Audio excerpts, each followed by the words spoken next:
Do your job. This video is brought to you by True Honor. GoDaddy.com. Enter code HUB749 for a discount off a domain name. Let the bodies hit the floor. Let the bodies hit the floor. Let the bodies hit the floor. Let the bodies. Marcos Villegas for FightHubTV.com, standing here with UFC bantamweight Reuben Duran. Reuben, we saw your UFC debut against Francisco Rivera, and I want to know, it's one of those things where it's certainly you're waiting practically your whole fighting career for, and now that it's over with, you know, reflect on it. Let me know how it was being in there in front of the crowd and being in the big leagues now. You know what, it felt good. It felt like at home, man. I was real excited to get my fight in UFC and showcase my skills, man. Now, tell me about the fight, because we were talking right now and you had a few particular things that happened before the fight. So let the people watching know about what happened, I guess, before the fight, coming into your fight against Francisco Rivera. Well, going into the fight, I had a strained rotator cuff. It was kind of injured me. I tried not to let it affect me during the fight. It really didn't too much, but actually like 15 minutes before I went out and fought, I actually rolled my ankle, so I had one taped ankle, and you know, we're figuring it out a little bit, but you know, I just got over it and stuck to my game plans and ended up winning the fight.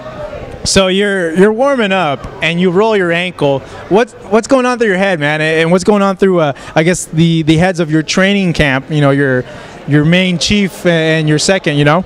I mean, when I rolled it, my cornermen were freaking out a little bit, but you know, it's just one of those things that happens. I just hurried up and taped it, and you know, by the time I went to the fight, it felt okay. I mean, it didn't bother me too much in the fight at all. At any point, did you start thinking like, oh, you know, I need to take him out to the ground, because you won by submission, but did that submission come out of a necessity with what happened with your rotator cuff and your ankle?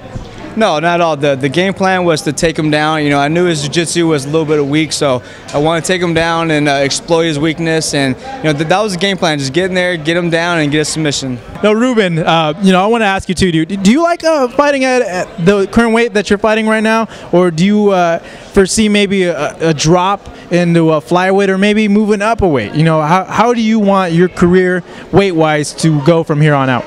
You know, I first started fighting at 155, and then I dropped to 45s. I feel really strong at 35. I think 35 is my weight class. You know, I feel really strong, and you know, I don't lose too much muscle, so I feel good at this weight. No, I'm saying, like, you're a pretty good sized guy. That was the second question I was going to ask. You know, what is the weight that, you know, when you're not training, that you usually walk around at? I mean, people think I weigh more than I do, but I only get about 55 in between fights. So you're a lean guy. Yeah. I try. I don't want to get, like, you know, a lot overweight. I'll try to stay within 20 pounds of what I fight at. You know. So you got submission of the night that night, and I'm seeing this nice piece of bling right here, and I know you get a bonus, you know, when you get submission of the night. No, it must have been a welcome surprise when you know, you got that check. Well, the thing I want to know is, when you're presented with an award like that, how does it come out? Do they just magically deposit that money in your checking account, or they give you a check? How does all that work? Well, they let me know that I had one submission of the night, so I actually went back to the Palms and picked up my check. Yeah. So they pay you right there in the casino? Yeah, they pay you right there and then. So that must be pretty cool. Yeah, it was a nice little surprise, man. Yeah. Well, certainly we appreciate your time, Reuben. Thank you very, very much. If you want to thank any sponsors that you have out there, go ahead and do it now. Yeah, I want to thank all my sponsors, Head Rush, all my jewelry sponsors, FOTN.com, my team, Pinnacle Jiu-Jitsu, also Millennia, and then my Muay Thai coach over at Inglewood, Rob McIver. Just thank you all, thank everybody so much for all your love and support.